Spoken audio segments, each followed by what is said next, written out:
Dhallywood king Shakib খানকে নিয়ে নতুন সিনেমার কথা জানালেন প্রযোজক আরশাদ আদনান। 30 এপ্রিল এক টিভি অনুষ্ঠানে সাক্ষাৎকারে এই প্রযোজক জানান, শাকিবকে নিয়ে আরও 2টি নতুন চলচ্চিত্রের পরিকল্পনা চূড়ান্ত করেছেন তিনি।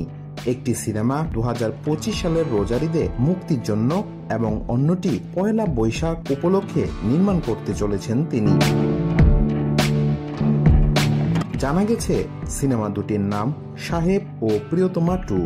আদনানের প্রযোজনায় সাহেব শিরোনামের নতুন এই সিনেমাটি পরিচালনা করবেন লোকাল খ্যাত নির্মাতা সাইফ চন্দন।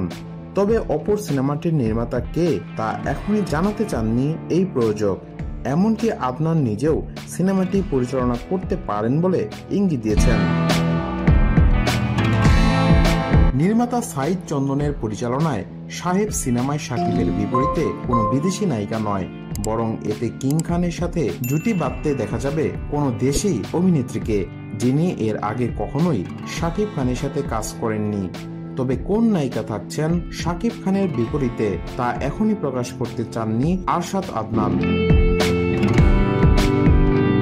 এ প্রসঙ্গে তিনি জানান, সাহেব সিনেমায় শাকিবের বিপরীতে কাকে দেখা যাবে এ বিষয়ে 1 সপ্তাহের ভিতরে আনুষ্ঠানিক ঘোষণা দেয়া হবে। এবং একই সাথে আদনান জানান, সাহেবের পরই শুরু হতে পারে শাকিবের প্রিয়তমা 2 সিনেমার কাজ। এরই মধ্যে প্রায় শেষ পর্যায়ে রয়েছে সাহেব সিনেমার চিত্রনাট্য লেখার কাজ। বর্তমানে শাকিব খান ভারতে ব্যস্ত সময় পার করছেন তুফান সিনেমার শুটিং নিয়ে। তিনি দেশে ফিরলেই সাহেবের শুটিং এর বিষয়ে বিস্তারিত আলোচনা হবে বলে জানিয়েছেন সিনেমাটির নির্মাতা।